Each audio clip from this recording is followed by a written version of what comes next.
Welcome to the channel, bringing a real-world perspective to the real-world whiskey consumer. I'm Josh. And I'm Erin. And welcome to our Tuesday videos where we like to start conversations with you guys down in the comments below. We like to introduce the topic at least, open the floor as it were. So we're going to talk this week and next week about bourbon slang. Yes. We're going to go over 10 terms this week, 10 next week, tell you how we feel about them, if we use them, how we use them, what they mean to us.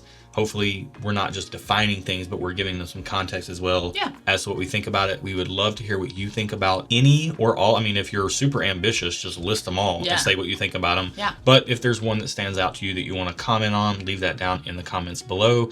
I think that's it. Let's get started. Let's do it.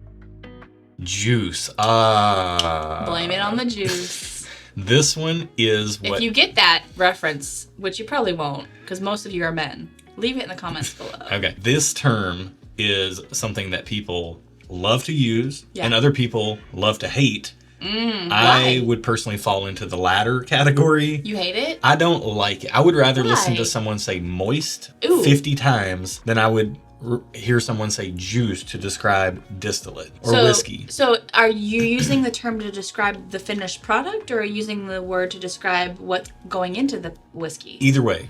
Usually people just use it as a alternate term for whiskey. That's what I would use it for, and Bourbon, I don't mind that rye, as at all. Or distillate. I tend to say, if I'm going to say something in the context of using the word juice, I would just say whiskey or distillate. Bourbon, rye, I would whatever. never say distillate. That sounds too pretentious. I would never say juice. I would. Well, here's the problem with this whole conversation, though. If you go to Kentucky and you go on the bourbon trail, you will go to distilleries and people there giving tours.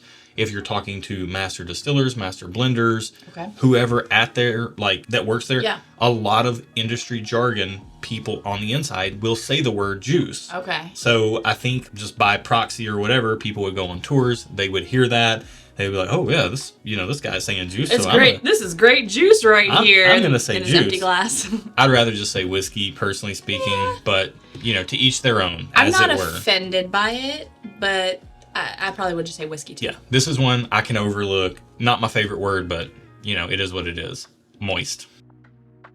If you're still here after me saying moist again. Oh, stop. Please saying it. Dude, you gotta stop. Let's get into the next word. Everybody's favorite word, smooth. So what does it mean? This is such a divisive word in the whiskey community because to me, it does not mean something bad. I feel like you've told me, though, I gotta stop saying something is smooth because people get offended by it. You don't have to not say it's smooth. You just need to elaborate. It doesn't in and of itself mean anything, even though when you use it, everyone literally knows exactly what you mean. Right. For the most part. Like, why do I have to elaborate? Because you know what I mean. All right, so first up, let's define it. Okay. When people say smooth in the context of bourbon or rye, any whiskey, what they usually mean is that it is an easy sipping experience. There's no sharp edges. Oftentimes, it does correlate to lower proof pours, and it's the type of word that a lot of newcomers to the hobby use to describe what they're drinking.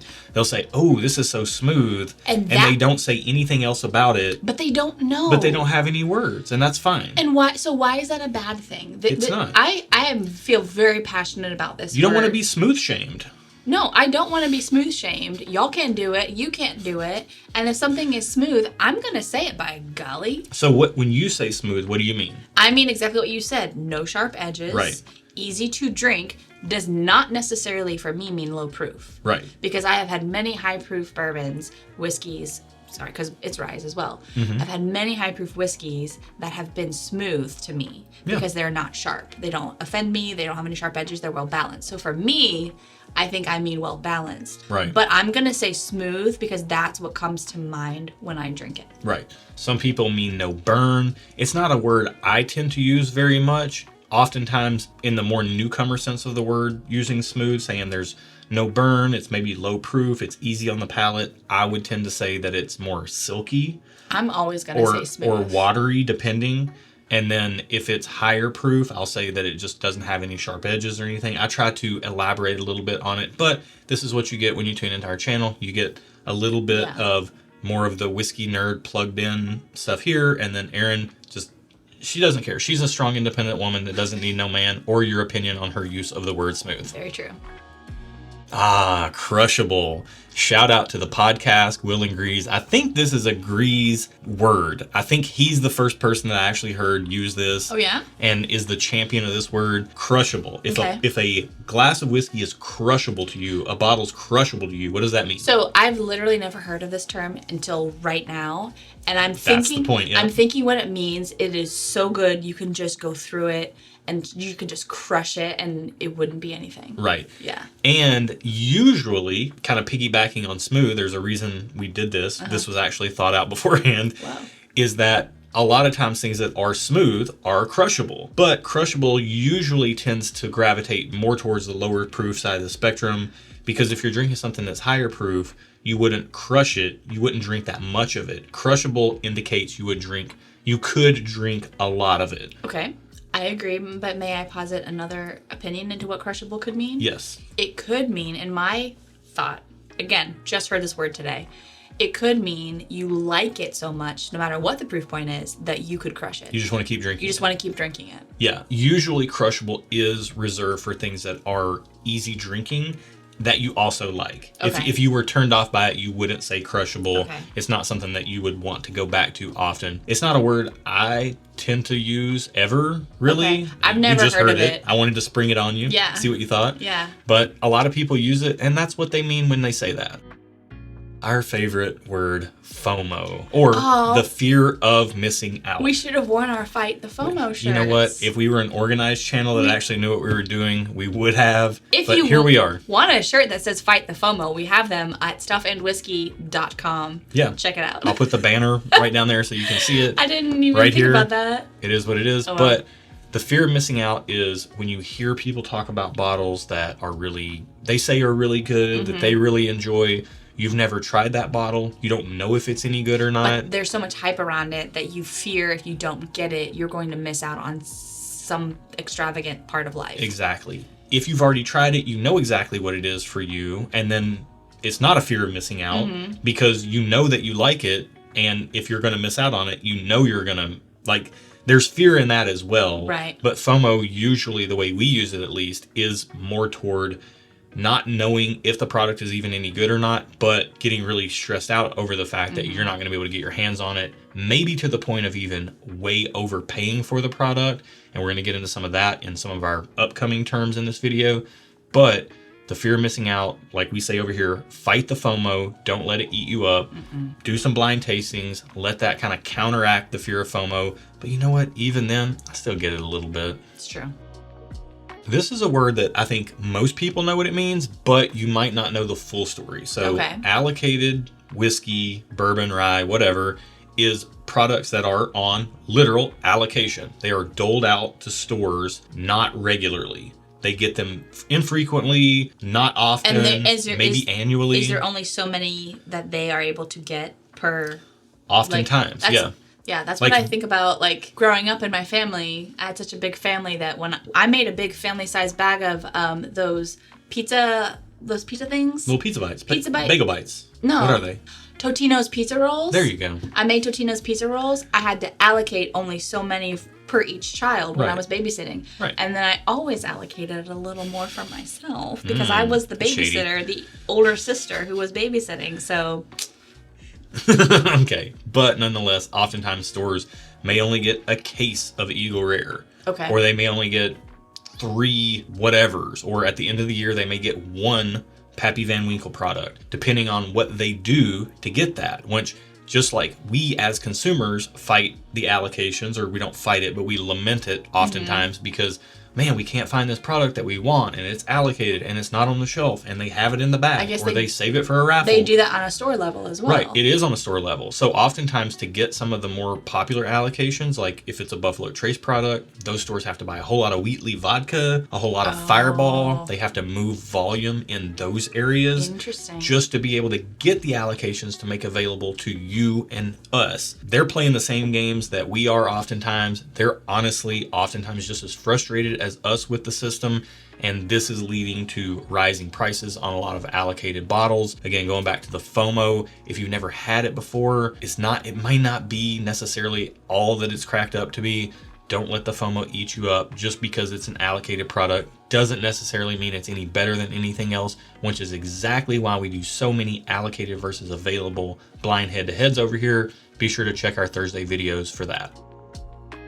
The ever elusive unicorn. I mean, when you hear somebody say that a bottle of whiskey is a unicorn, what does that mean to you? Hard to get, hard to find, rare, special. It basically doesn't exist. Yeah. It might as well not exist. I feel like anyone knows what unicorn means. Like, kinda, but it's also one of those words that some people they just think about it and they're like, this literally doesn't make any sense whatsoever. It like you can strap a horn on a horse. It doesn't make it a unicorn, you know? Yeah. You know what I mean? Yeah.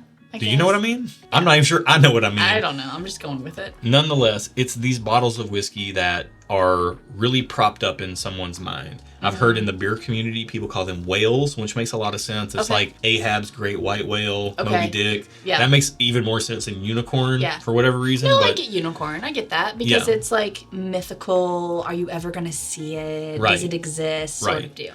And the thing about these types of bottles are that everybody has a different unicorn, right? Like your unicorn may be a Pappy Van Winkle. Your unicorn may be a Blanton's. My unicorn is a King of Kentucky. You know, my unicorn is a Heaven Hill 17 year. We all have different unicorns. Some of them are actually extremely rare, very hard to get your hands on. Others are not quite as rare, but maybe because of your market, because of your exposure, you might not see them almost ever. So they may, you know, a Blanton's may feel like a unicorn to someone, and someone else is maybe making fun of that person for calling Blanton's a unicorn. Well, that's not nice. Which happens a lot, and it is not nice, and we don't do that over here. Be nice, people. But just do it. It's not that difficult to be nice. It's really not that difficult, but it's always very important in our minds to realize that just because you're where you are in your journey doesn't mean that other people are in the same place. And it would do us all a lot of good to think back to where we were at the beginning of our bourbon and whiskey enthusiast journey. We've all been there. The more inviting and welcoming and uplifting we can make this community, that's what we're about around here. You know, let's not rain on anybody's parade. In the wild, based on, like, what does that mean to you? I don't quite know. I'm guessing just like in the real world, you see some rare bottle in the real world. I don't know. Yeah. Tell me what it means. It is usually, and this is right coming after allocations and unicorns talk, if you find something in the wild, it just means you found it at a store somewhere. You didn't get it from a hookup. You didn't get it from the back room. You didn't get it in a raffle. You just stumbled upon it. You happened upon it. It doesn't happen a lot with rare bottles, but there are some things that are kind of semi-rare, like their monthly releases, like Eagle Rare, E.H. Taylor Small Batch, things like that you can find in the wild. They're maybe not the most rare single annual release type items, but you can find them at some stores sometimes. So when you say it in context like that, I get it. When you say you can find some of these things in the wild, that I understand that. But sometimes you hear that when you're a newcomer to the hobby and you're like, what in the what? The what in the what? That sounds kind of weird. Yeah. Boy, this is a loaded term. Secondary. The secondary market is where people will buy whiskey and then they will turn around and they will sell that whiskey for usually profit. It doesn't really make much sense to sell it at a loss. Not the primary market, the secondary market. Right. Yeah. Technically illegal. You should not be reselling whiskey without a license. You know, what does it mean to us? Secondary, I don't love the fact that secondary exists. I do love the fact that secondary makes things available that people wouldn't otherwise find. That is the good thing. Like if I want a bottle of George T. Stagg or Pappy Van Winkle, we're in a market that's big enough that has a local secondary presence, and there's also national secondary groups. Oftentimes these things exist in the Facebook world. Gotcha. Kind of covertly under the radar. And I have a question when you're done. What's your question? It's illegal to sell on a secondary market. Yes. But can you trade on a secondary market? Technically, exchanging alcohol is not something you're supposed to do. Okay. But that is what I use it for. Gotcha. If I get a bottle of something that I don't necessarily, let's say I have an opportunity to buy something, I don't necessarily want it, but I can't get something else that's available or not available that I do want, I will buy the thing and then I will trade it for the thing I do want. Gotcha. So a perfect example of this is that, you know, you get a bottle of something that maybe you paid $70 for, but if you go on a secondary market, you might see it for $300. Wow, okay. There may be another bottle that's also $70, $80 that goes for about $300 on the secondary market. Gotcha. And you can go there and trade for the thing that you want. Tradesies. Yeah, tradesies. So I do like the fact that it makes things available that would not otherwise be available. However, what I don't love about it is when people just buy bottles Use in it mass. as a source of income. I can see people really trying to use that as like their job. People do. There's 100% people who do. So the secondary market is basically a resale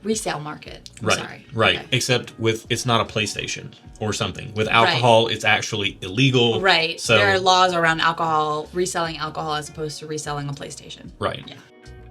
Flippers are who drive the secondary market. They're not dolphins? They're not dolphins. Aww. These are the people that buy the bottles and just turn around and flip them. They buy them with the express intent to resell them at a profit. Yeah. I mean, I feel like a lot of people will know what that means because the house flippers and things like that. Yeah. That's a very common term. It's definitely a more in mainstream jargon type of term, but they are there in bourbon and rye as well. And some people make a ton of money off this. How it relates to us, I don't know. I don't resell anything I buy. The most I'll ever do is trade. We drink it all. We drink it, we share it. That's what the stuff is for. Yeah. The most I'll ever do is trade something if it makes sense, but there's just not, for me, a lot of sense in trying to buy something that I've been offered stuff in stores of like, hey, do you want this? If I don't have any interest in drinking it myself or sharing it with or friends. specifically sharing it or specifically trading it for something, then I'm not buying it. It just doesn't make sense to me. I'd rather leave it. Unfortunately, I think in my mind, I'd rather leave it for the next person to enjoy and have that opportunity. I just hope that next person isn't a flipper that's going to buy it and turn around and sell it for profit. The beloved term, hated term. I hate it. Tater. What is a tater? I don't know. Well, I know what it is, but tell me how that became a thing. I literally don't know the origin. I need the origin story of that because I feel like we don't have that for you. Sorry. It's a horrible word for basically it's people who like have to get the best things. Yeah, or people who can't fight FOMO. So in the shoe world, this would be called a hype beast. You're just buying whatever is hot, whatever is in, whatever people are propping up, even whether you like it or not. You're just buying it because you're supposed to. You're just buying it. You maybe are overpaying for it. You're propping up a product that maybe isn't very rare and isn't very special, but you're kind of elevating it to unicorn status. That often gets labeled as tater behavior. Gotcha. You're not fighting the FOMO. You're kind of, you're going after bottles. You're going out of your way, overpaying, sleeping in parking lots overnight, things like that. You're doing things like that. At the end of the day, and I know you're going to agree with this part of it, at the end of the day, it's just whiskey. Like it's literally either going to sit in a bottle or turn into urine. It's just whiskey. But with that said, I do have some tater behavior from time to time. You have some tater behavior in like all areas of your life. So it's not shocking. It's not just for bourbon. Right. It's not shocking that you have like a slight tater tendencies for bourbon and stuff. Slight tater tendencies is that's more accurate than tater behavior. Yeah. I'm not camping out overnight. I'm not overpaying for stuff. But I do have trouble fighting the FOMO sometimes. And that's human. You're human. And it's often for me driven by actually having tasted something. Yeah. Or wanting to get a bottle to share specifically for a specific purpose. But this is a term that is used very derogatorily towards some people sometimes. And that's not cool. Again, like Erin said, it doesn't cost anything to be nice. No. Just do it. Just do it. While you're doing things, go ahead and like this video if you like this style of content. There you go. We're going to be back next week with part 2 of this with 10 more terms. So if you like this style of content, go ahead and subscribe. And if you want to get in on our barrel picks, join the community, be part of all the fun we've got going on over. Boy, words are hard. Be part of the fun we have going on over there on Patreon. That link is in the video description below as well. Absolutely. And I think that was fun. Thank you for expanding my horizons. Thank you for lending your take on it. I mean, I only feel very passionate about smooth. The rest of them, I can take it or leave it. But be good to each other and be nice, as I said. And until next time, cheers.